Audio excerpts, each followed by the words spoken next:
इस कहानी की शुरुआत होती है आज के पाकिस्तान और उत्तर पश्चिमी भारत के इलाकों से, जहां लगभग 3300 ईसा पूर्व में एक क्रांति जन्म ले रही थी। जब दुनिया के बाकी हिस्सों में इंसान कबीलों में रह रहे थे और शिकार पर निर्भर थे, सिंधु नदी और सरस्वती नदी के उपजाऊ मैदानों में हमारे पूर्वज दुनिया का पहला नियोजित शहरीकरण यानी अर्बन सिविलाइजेशन खड़ी कर रहे थे। यह सभ्यता 10 लाख वर्ग किलोमीटर से भी ज्यादा इलाके में फैली थी, जो उस समय के मिस्र और मेसोपोटामिया की सभ्यताओं को अगर मिला दिया जाए तो उससे भी बड़ी थी। हड़प्पा और मोहनजोदड़ो जैसे शहर इस सभ्यता के मुकुट थे, लेकिन इन शहरों को खास बनाती थी उनकी प्लानिंग। अगर आप ड्रोन लेकर उस समय ऊपर उड़ते तो आपको नीचे एक विशाल शतरंज की बिसात बिछी हुई दिखाई देती। इसे ग्रिड सिस्टम कहा जाता है। सड़कें टेढ़ी मेढ़ी नहीं थीं, बल्कि एक दूसरे को 90 डिग्री के समकोण पर काटती थीं। मुख्य सड़कें उत्तर से दक्षिण की ओर जाती थीं, ताकि हवाएं जब चलें तो पूरा शहर अपने आप साफ हो जाए। ये इंजीनियरिंग का वह स्तर था जो आज भी दुनिया भर के आर्किटेक्ट्स को हैरान कर देता है। हड़प्पा के इंजीनियरों को ईंटों का जादूगर कहा जा सकता है। उन्होंने निर्माण के लिए एक ऐसा स्टैंडर्ड तय किया था जो पूरे साम्राज्य में लागू होता था, चाहे आप उत्तर में हो या दक्षिण में।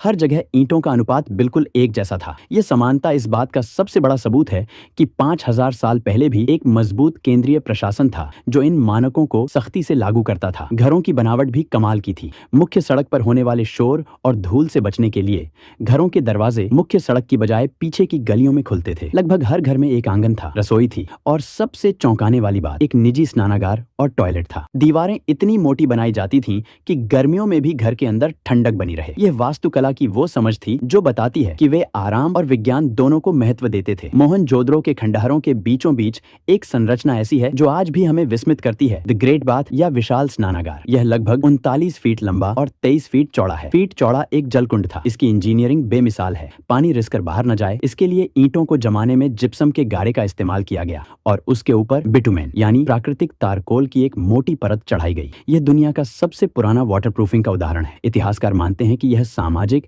या धार्मिक अनुष्ठानों के लिए इस्तेमाल होता था, लेकिन पानी की कहानी सिर्फ यहाँ तक सीमित नहीं थी। गुजरात के धोलावीरा शहर ने तो जल संरक्षण में कमाल ही कर दिया था। यह शहर रेगिस्तान के बीच में था, इसलिए वहाँ के इंजीनियरों ने बारिश के पानी को इकट्ठा करने के लिए विशाल जलाशय और बांध बनाए। उन्होंने चट्टानों को काटकर ऐसे चैनल बनाए जो नदी के पानी को शहर के बड़े टैंकों तक लाते थे। धोलावीरा का जल प्रबंधन सिस्टम आज भी आधुनिक हाइड्रो इंजीनियर्स के लिए एक केस स्टडी है। हड़प्पा की अर्थव्यवस्था की रीढ़ थी उनका व्यापार, और इस व्यापार का केंद्र था लोथल। गुजरात के तट पर स्थित लोथल में दुनिया का सबसे पुराना जात मानव निर्मित बंदरगाह मिला है। यहाँ ईंटों से बना एक विशाल बेसिन था जहाँ समुद्र से आने वाले जहाज लंगर डालते थे। यहाँ से हड़प्पा के जहाज तांबा, हाथी दांत, मनके और लकड़ी लेकर मेसोपोटामिया, आज का इराक, ओमान और बहरीन तक जाते थे। मेसोपोटामिया के प्राचीन लेखों में हड़प्पा को मेलुहा कहा गया है। सुदूर देशों में मिली हड़प्पा की मोहरें इस बात का सबूत हैं कि उनका व्यापारिक नेटवर्क कितना विशाल था। वे वजन तौलने के लिए पत्थर के बांटों का इस्तेमाल करते थे,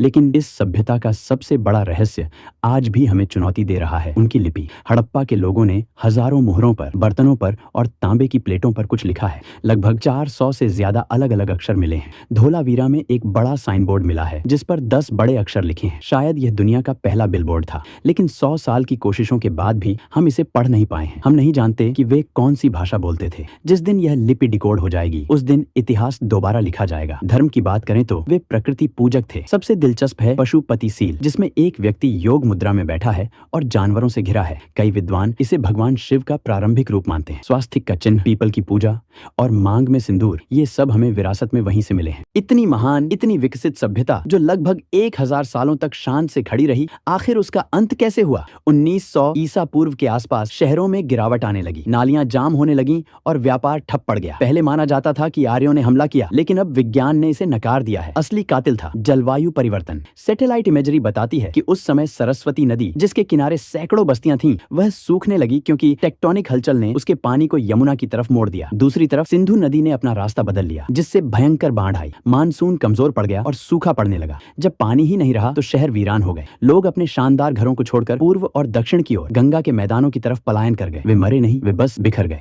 हड़प्पा सभ्यता खत्म हो गई, लेकिन वह मरी नहीं। आज भी जब हम हाथ जोड़कर नमस्ते करते हैं, जब हम योग करते हैं या जब हम अपने घरों में आंगन बनाते हैं, तो हम अनजाने में उसी 5000 साल पुरानी परंपरा को निभा रहे होते हैं। हड़प्पा के लोग हमारे भीतर जीवित हैं। उनका खून और उनका DNA आज भी भारत की रगों में दौड़ रहा है। यह खामोश खामोश खंडहर हमें याद दिलाते हैं कि हम उस विरासत के वारिस हैं जो तब भी विश्व गुरु थी जब बाकी दुनिया अभी चलना सीख रही थी। यह इतिहास सिर्फ मिट्टी में दबी ईंटों का नहीं है, यह हमारी अपनी जड़ों की कहानी है। बाकी ऐसे ही भारत सहित दुनिया के इतिहास या प्राचीन घटनाओं को समझने के लिए एंशिएंट इंडिया व्लॉग चैनल को सब्सक्राइब करें।